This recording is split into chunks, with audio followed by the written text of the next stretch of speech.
নমস্কার বন্ধুরা, আমার চ্যানেলে সকলকে স্বাগত জানিয়ে আজকে আমি আরেকটি নতুন রান্নার ভিডিও নিয়ে চলে এসেছি আপনাদের সামনে। আর আমি আজকে যে রান্নাটি আপনাদের সামনে করে দেখাচ্ছি সেটি খুব টেস্টি এবং গরম ভাত দিয়ে মেখে খেতে দারুণ লাগে। এটা রেসিপিটি হচ্ছে তেল পটল। তো বন্ধুরা চলুন এই রান্নাটা কি করে করি আমি আপনাদের সামনে সেটা করে দেখাই। এখানে আমি কিছুটা সর্ষের তেল নিয়েছি আর পটলগুলোকে এরকমভাবে চিড়ে চিড়ে নিয়েছি। গোটা গোটা পটল নুন হলুদ মাখিয়ে রেখে দিয়েছিলাম অনেকক্ষণ ধরে, প্রায় 20-25 মিনিট। তারপর ভালো করে নুন আর হলুদ ঢুকে যাওয়ার পর এগুলো আমি একটু তেলের মধ্যে ভেজে নেব। বেশ পটল লাল লাল করে না ভেজে রান্না করলে পটলের ভেতরে একটা জলসা ভাব থাকে, সেই রান্নাটা কিন্তু পানসা হয় তখন। তাই পটলগুলোকে যে কোনো রান্না করতে গেলে পটল দিয়ে সেই পটলগুলোকে কিন্তু খুব ভালো করে ভেজে নিতে হবে। আর এই যে রেসিপিটি আজকে আমি আপনাদের সামনে শেয়ার করছি, এই রেসিপিটি কিন্তু আপনারা গরম গরম ভাত দিয়ে খেতে কিন্তু খুব ভালো লাগবে। একটা নতুন একটা রেসিপি। এই রেসিপিটি আপনারা অবশ্যই কিন্তু বাড়িতে একবার করে হলেও বানাবেন, দেখবেন ভালো লাগবে খেতে। আর এই রান্নাটা কিন্তু একটু সময় নিয়ে করতে হবে। এই যে পটলগুলো আমার লাল লাল করে ভাজা হয়ে গেছে, এবার আমি এই পটলগুলোকে কিন্তু এবার তুলে ফেলবো। এই যে এইরকম লাল লাল করে কিন্তু ভেজে নিতে হবে। একটু চিপে চিপে দেবো, যদি পটলের ভিতরে একটু জলা জলা ভাব থাকে তাহলে সেই জলটা বেরিয়ে যাবে।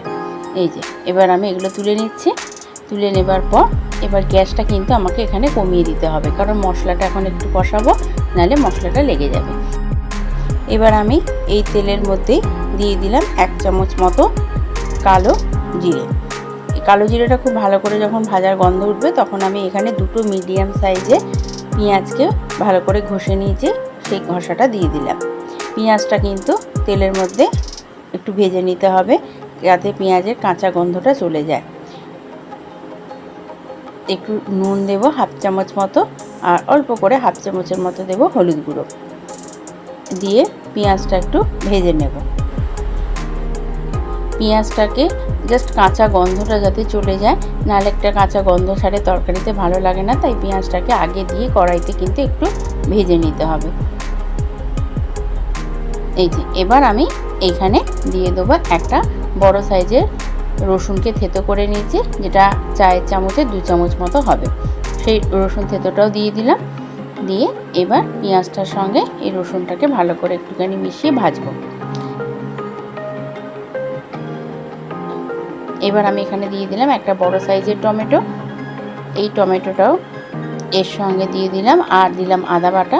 আদা বাটা এখানে আমি 1 চামচ মতো দিয়েছি।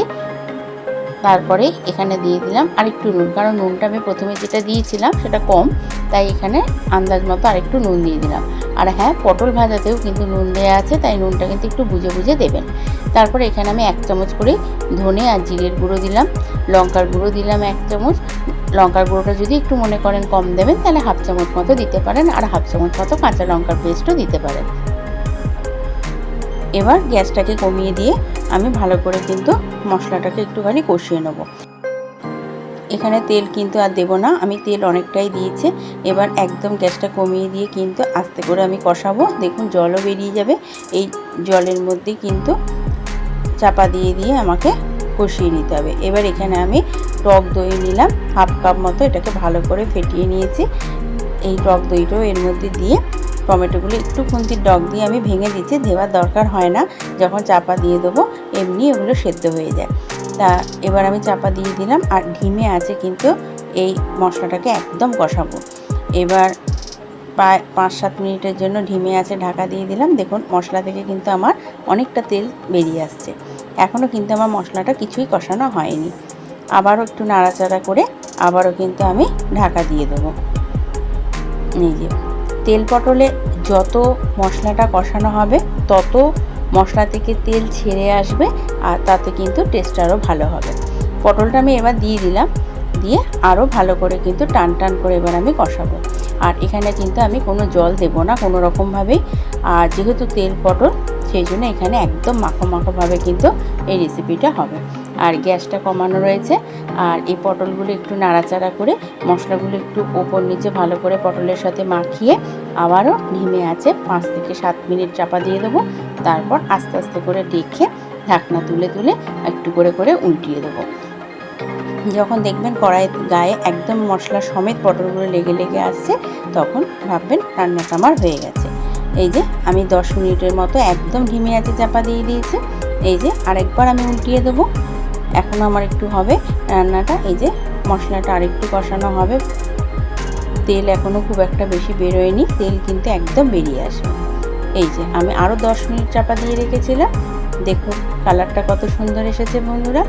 তো এই রকমভাবে আমি যেরকম রান্নাটা বললাম অবশ্যই কিন্তু বাড়িতে ট্রাই করবেন। আর হ্যাঁ, আমাকে কমেন্ট বক্সে লিখে জানাবেন রেসিপিটা আপনাদের কীরকম লেগেছে। তো বন্ধুরা আজকে আসি, অন্যদিন অন্য আরেকটি রান্নার রেসিপি নিয়ে চলে আসব।